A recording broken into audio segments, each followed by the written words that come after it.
Sejam bem-vindos ao canal Química em Reação com a professora Amanda Rebelo, e nessa videoaula nós vamos dar continuidade às funções oxigenadas. Portanto, se você não assistiu o vídeo 1, corre lá, assiste o primeiro vídeo, porque agora nós vamos dar continuidade às funções oxigenadas.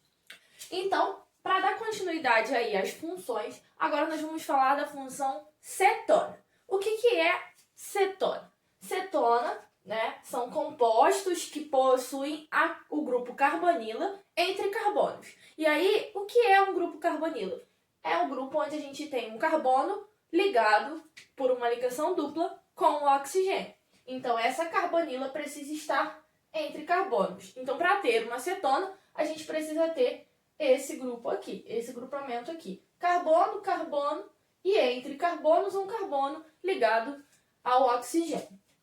Ok? Lembrando que o carbono sempre faz 4 ligações, então as regras, tá, de prioridade sempre vai ser o grupo funcional. Depois a gente tem a insaturação e depois a ramificação. Então as regras de prioridade continuam as mesmas, tá? Então nesse caso, quem tem prioridade? A função cetona. Então sempre na hora de fazer contagem de carbonos, a gente sempre vai olhar para o grupo funcional.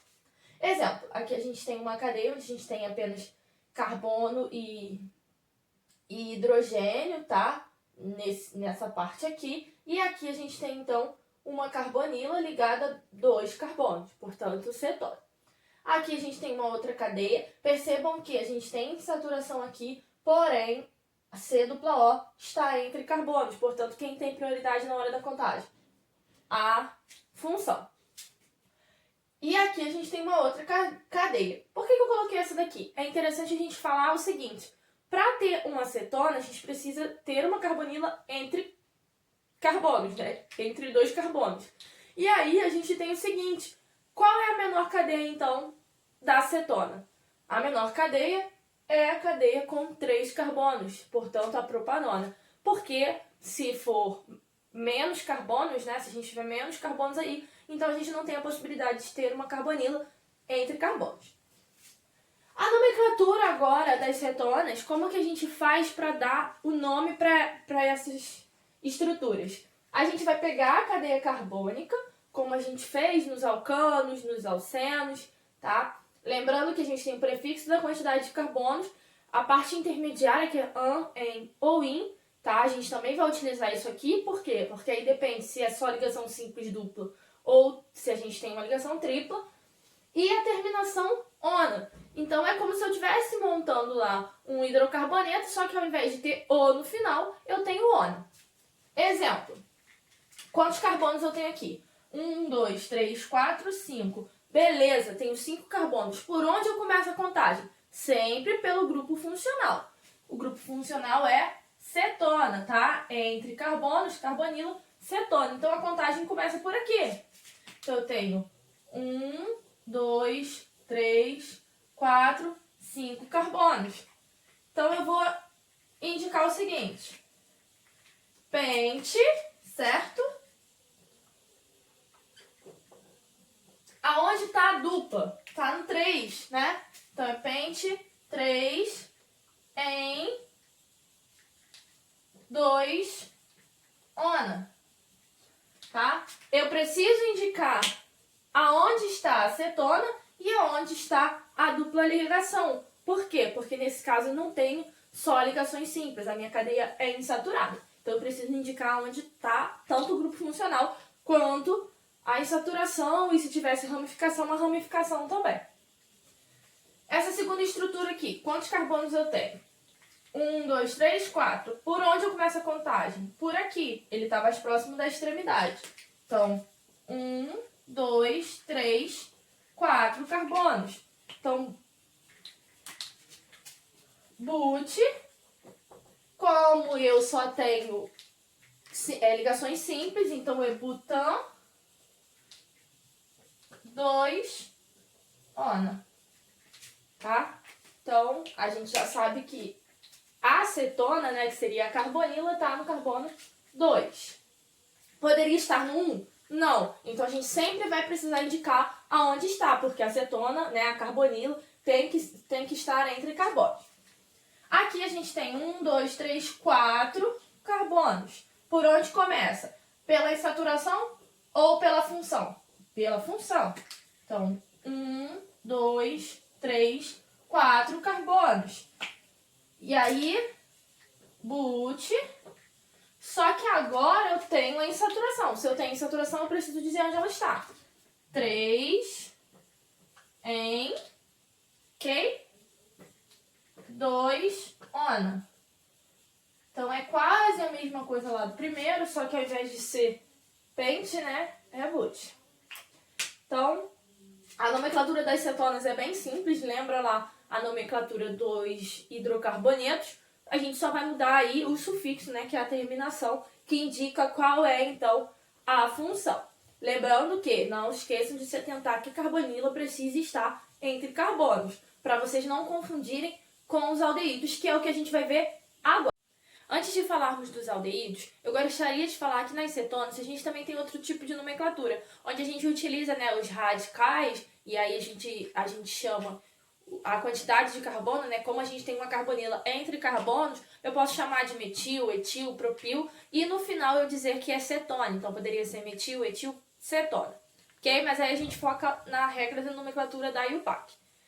Os aldeídos são compostos que apresentam o grupo CHO. E aí, por que a gente pensa, né? Quando a gente observa, a gente vê que é CHO. Esse H antes do oxigênio está me dizendo que tanto o hidrogênio quanto o oxigênio estão ligados ao carbono. Quando a gente coloca OH, a gente acha que o hidrogênio está ligado ao oxigênio, como a gente viu lá nas hidroxilas, o que não acontece aqui. Portanto, se atentem que quando tiver CHO, é porque eu tenho, na verdade, um aldeído. E isso representa esse grupo aqui. Então, eu tenho um radical, esse radical pode ser carbono ou até o próprio hidrogênio. A gente tem C dupla OH. Esse grupo, ele sempre vai estar na ponta. E a contagem sempre vai começar por esse carbono. Então, se eu precisar contar na hora de dizer se tem uma insaturação ou uma ramificação, eu sempre vou começar pela função, tá? Por esse carbono aí desse grupo funcional. Exemplo. Esse aqui a gente tem uma C dupla O com 2 hidrogênios. É um aldeído. Por quê? Porque eu tenho C dupla O ligado, né? O carbono que está ligado duplamente com o oxigênio está ligado também ao hidrogênio. Aqui eu tenho uma forma de mostrar como essa cadeia também pode parecer. Então, eu tenho CHO, aí eu estou dizendo que naquele carbono ali da ponta, na verdade, eu tenho um grupo funcional aldeído. E eu também posso mostrar, né, através da fórmula estrutural ou da fórmula condensada, como eu coloquei aqui. E a nomenclatura dos aldeídos. Como que ocorre, então, a nomenclatura dos aldeídos? E aí, mais uma vez, eu vou falar. As regras de nomenclatura, segundo a IUPAC, tanto da cetona quanto do aldeído, de várias funções, vocês vão observar isso. Lembra quando a gente faz para nomear um hidrocarboneto, né? Que é a primeira função lá, é bem mais simples, né?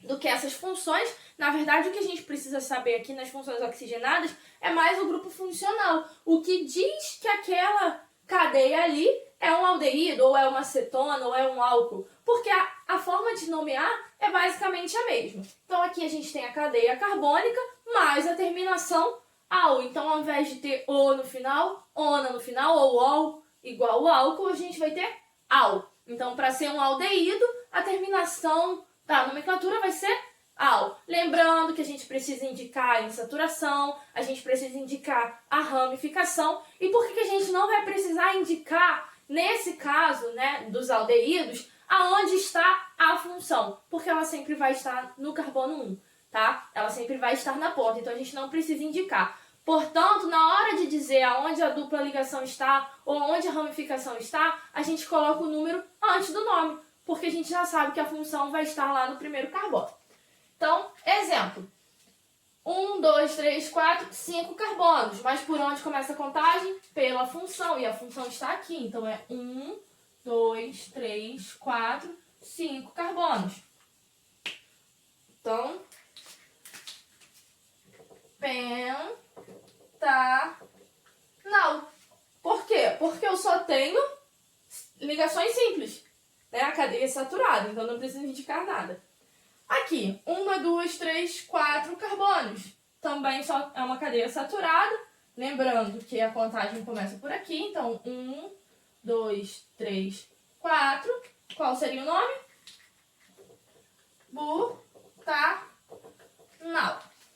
E aqui eu só coloquei a fórmula molecular. Beleza, eu tenho um carbono, 2 hidrogênios, isso está me indicando que os 2 hidrogênios estão ligados ao carbono e o oxigênio. E aí, como que eu sei qual é aquela estrutura ali? O carbono faz quantas ligações?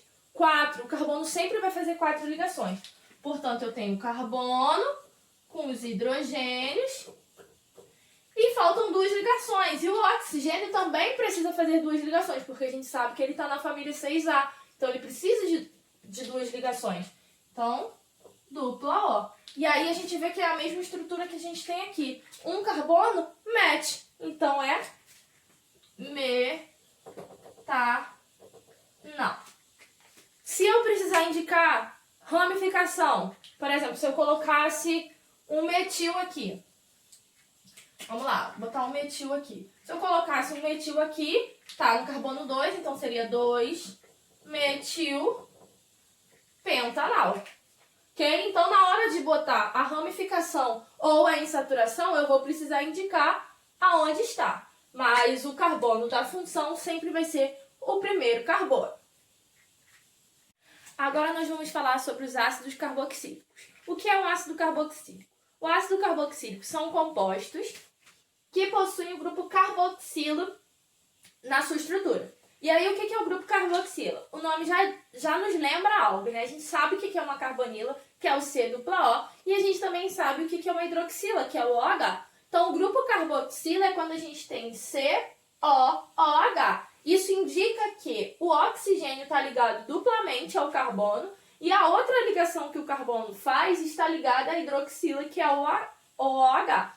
Então, a gente tem um grupo onde a gente tem um radical qualquer, C-dupla-O, ligado, o mesmo carbono que está ligado a C-dupla-O, está ligado ao OH. Então, a gente dá o nome disso a carboxila. Como nos aldeídos, esse grupo funcional ele está na extremidade, portanto, ele é sempre o carbono 1. Então, eu não preciso indicar aonde ele está, porque ele sempre será o carbono 1. Então, exemplo, a gente tem uma cadeia onde a gente tem 1, 2, 3, 4 carbonos, mas a contagem sempre vai começar por aqui, porque é onde tem o grupo funcional. Então, é 1, 2, 3, 4 carbonos. Aqui a gente tem 1, 2, 3, 4 carbonos. Percebam que é a mesma cadeia, porém de formas diferentes. Aqui eu tenho a fórmula em bastão, né? A fórmula em linha. E aqui eu tenho a fórmula condensada. E aqui eu tenho 3 carbonos, porém eu tenho 2 grupos funcionais, um em cada extremidade. E aí eu digo que ele é um dioico, tá? Aí a classificação dos ácidos carboxílicos. Eles podem ser monoico, dioico, trioico, dependendo da quantidade de carboxila que vai ter ali na estrutura.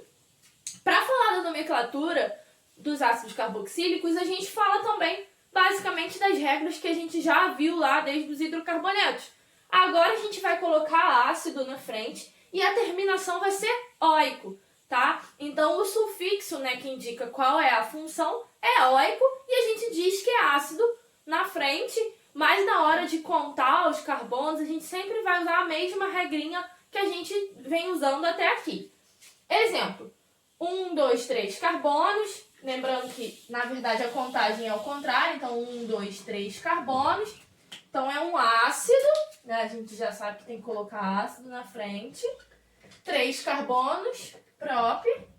Então, é propanoico. Por quê? Porque eu só tenho ligações saturadas, então é propan, né? E oico no final. Aqui eu tenho 1, 2, 3, 4, 5 carbonos. Então, começa sempre a contagem do grupo funcional. Ok?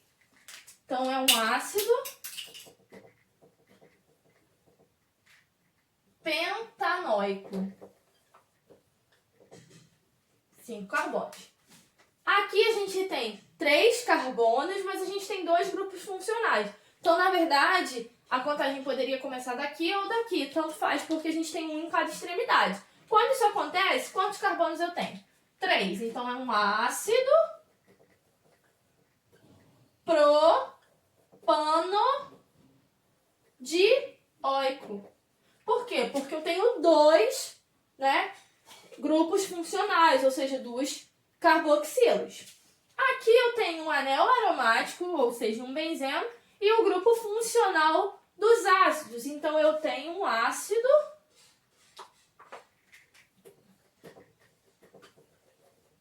benzoico. Ok? Então, percebam que as regrinhas é basicamente a mesma. A gente só vai usar aí o ácido na frente e o oico no final. Se atentar sempre de indicar quando eu tiver dois grupos funcionais ou três, a gente precisa sempre indicar isso. Isso acontece não só nos ácidos, como quando a gente tem dois metis, a gente precisa falar, né, dimetil, dietil. A gente sempre vai, diol, a gente sempre vai precisar indicar, tá? Dial, então a gente tem dois, a gente precisa indicar. Tem três, a gente precisa indicar. Tem ramificação, a gente precisa indicar. Tem saturação, a gente precisa indicar. Então a gente sempre precisa indicar tudo na nossa nomenclatura, porque através do nome a gente consegue chegar na estrutura aí do composto ao qual a gente está falando, ok? É importante a gente falar também que a maioria desses ácidos, né, monóico principalmente, a gente tem nomenclaturas usuais, nomenclaturas conhecidas, que a gente, no nosso dia a dia, se depara, como por exemplo o ácido acético, que é a mesma coisa que ácido etanóico. Então é importante a gente se atentar após, né, que a gente tem, na verdade, essa regra de nomenclatura, mas a gente tem a forma como ele é conhecido aí no nosso dia a dia. Então, grande parte dessas estruturas são familiares para nós, mas aparecem com outro nome. Mas a gente não pode esquecer de aprender aí essa regra segundo aí o PAC. Então, os ácidos carboxílicos terminam aqui e agora a gente vai falar de mais duas classes, que é os ésteres, ok? E o sal orgânico. E aí a gente fecha, então, as nossas funções oxigenárias. Os éteres são compostos que possuem o grupo carboxilato. Carboxilato é o C-O e um novo radical, tá? Então, deriva do ácido carboxílico. A gente vai ver qual é a reação que a gente tem aí para a formação dos ésteres. Então, eu tenho um radical C-O e esse carbono que tem dupla ligação com oxigênio está ligado a um oxigênio e esse oxigênio tem a substituição do hidrogênio ionizável aí do ácido por um radical. Então, exemplo, eu tenho 1, 2, 3, 4 carbonos, tá? Então, essa cadeia aqui deriva do ácido, C-O e um radical aqui com um carbono só. Percebam que esse é mesmo que esse, tá? 1, 2, 3, 4 carbonos, um carbono só após o oxigênio, só escrevi de forma diferente. E a gente também pode ter duplas ligações, né, insaturações na cadeia, e aí a gente vai dizer aonde essa dupla está, como a gente vinha fazendo até aqui, tá? A nomenclatura dos ésteres, éteres a gente falou no vídeo 1, ésteres, né, a gente vai pegar a cadeia que deriva do ácido, mais átomo, mais D, mais a cadeia que pode ser do álcool ou do fenol, a gente vai ver as reações de esterificação, mais a terminação ila. Então, resumidamente, é a cadeia antes do oxigênio, tá? Onde tem a C-O, mais átomo, mais a cadeia que vem após o oxigênio, como se fosse uma ramificação, por isso a gente coloca a ila no final. Vamos ver.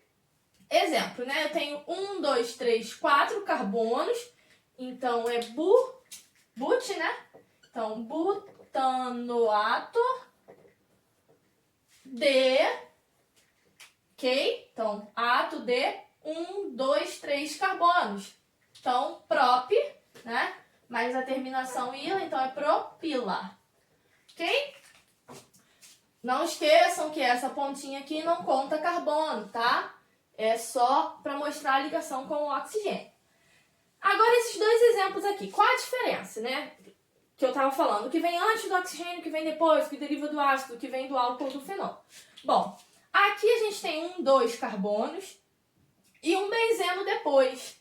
Só que quando a gente tem uma ramificação, onde a gente tem só o anel aromático ligado, né, à cadeia, a gente chama de fenil, né?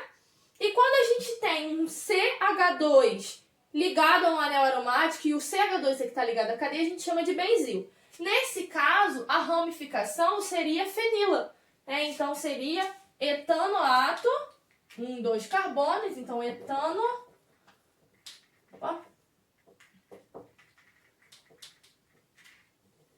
etanoato de fenila, ok? Nesse caso, eu tenho um benzeno, né, como cadeia aí do ácido. Eu não tenho mais ele como ramificação. Então, na verdade, ao invés de eu considerar ele como fenil ou benzil, na verdade eu tenho um benzeno. Então, aqui é benzoato de... Que ramificação é essa? Bom, quando a gente tem aquela formaçãozinha, né, tipo um triângulozinho, que eu sempre costumo falar isso, a gente tem iso, né? Iso o quê? Isopropil, isobutil, isopentila, a gente precisa olhar. Como eu tenho apenas 3 carbonos, então é isopropila. Então eu tenho benzoato de isopropila. Então é importante a gente se atentar a essa diferença, né? A gente considera o que vem após o oxigênio como se fosse uma ramificação e a cadeia do ácido como uma cadeia normal. Então a gente precisa ter essa noção de diferenciar, né? Como que o anel aromático seria como se ele fosse a cadeia derivada do álcool ou do fenol e como ele é a cadeia derivada aí do ácido. Então tem essa diferença aí. Lembrando que a gente sempre precisa indicar se houver ramificação e se houver insaturação.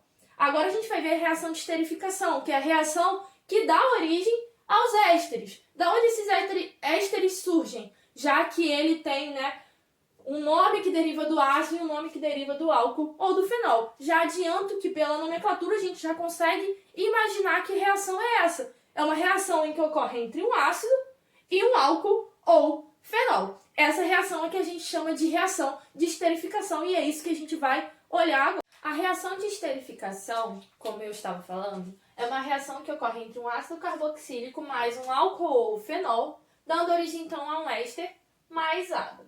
Exemplo, a gente tem um ácido carboxílico, né, mais o álcool. Ambos possuem essa hidroxila. O que ocorre aqui? A hidroxila do ácido carboxílico captura o próton, que é o H, do álcool ou do fenol, liberando então a água e formando então o éster, onde esse íon negativo, né, o oxigênio que fica negativo, ele se liga ao carbono, né, do ácido que está positivo porque ele perdeu aí a carga dele da hidroxila. Então a reação de esterificação é uma reação que ocorre entre o ácido e o álcool, formando o éster mais água. Então os ésteres eles são formados através dessa reação e por isso a gente chama reação de esterificação, que é a reação que dá origem aos ésteres. E para finalizar a aula de funções oxigenadas, a gente vai falar sobre os sais orgânicos. O que são os sais orgânicos? São compostos que possuem o carboxilato, tá? Como a gente viu no éster, mas ao invés de você ter um radical orgânico ligado ao oxigênio, você tem um metal. Ou, por isso eu coloquei a observação ali, o NH4+, que é o íon amônio, que também pode ser aí substituído no lugar do metal. Exemplo, então a gente tem 1, 2, 3, 4 carbonos, a carboxila está ligada à cadeia que vem do ácido, tá? E o metal aí é o que está ligado aí ao oxigênio. Como que a gente faz para dar a nomenclatura? Bom, o que eu mudei do sal orgânico para o éster? Apenas o grupo que pertenceria, né, nos ésteres ao álcool ou ao fenol, e agora, na verdade, a gente tem o metal. Então, é cadeia do ácido mais átomo mais D mais nome do metal. Exemplo, 1, 2, 3, 4 carbonos. Então, butanoato de potássio. Qual seria esse aqui? 1, 2, 3, 4. Então, seria butanoato de sódio. Ah, mas a gente precisa falar de algo. A gente não tem só metais que são cátions monovalentes. A gente tem cátions bivalentes, trivalentes. E aí, como eu colocaria, né? O trivalente aqui não encaixaria por quê? Porque eu precisaria de 3 hidroxilas. Nesse aqui também não encaixaria porque eu precisaria de 3 hidroxilas, de 3 oxigênios, né? Então, assim, na hora que a gente for pensar num cátion bivalente, né? Diferente do monovalente que a gente está observando aqui, eu preciso ver o seguinte. Bom, eu tenho uma carga negativa aqui. Eu tenho um cátion monovalente. Quando eu tenho um cátion bivalente, eu precisaria de 2 oxigênios. Então, eu precisaria de uma outra estrutura dessa aqui para o outro lado, né? E assim vai. Então, de acordo com as cargas que eu tenho do metal, né, monovalente ou bivalente, eu vou dizer quantas cadeias derivadas do ácido eu precisaria, tá? Então, na hora de diferenciar aí o metal, eu vou precisar saber qual é a carga dele, ou seja, qual é a valência dele. E aí sim eu ver quantas cadeias derivadas do ácido eu precisaria. Então, quantos ácidos eu precisaria ali para estabilizar a carga daquele metal. Então, essa é a nossa videoaula de funções oxigenadas. A gente termina a série de oxigenadas nessa videoaula. Então, a gente tem videoaula 1, onde a gente falou de álcool, éter e fenol. Agora a gente falou de cetona, aldeído, ácido carboxílico, ésteres e sal orgânico. A gente encerra a nossa série de funções oxigenadas. Espero que vocês tenham gostado. Qualquer dúvida é só deixar nos comentários. Não esqueça de curtir o vídeo, compartilhar, se inscrever no canal para que vocês não percam os próximos vídeos, ok? E até a próxima aula, onde a gente vai falar de funções nitrogenadas.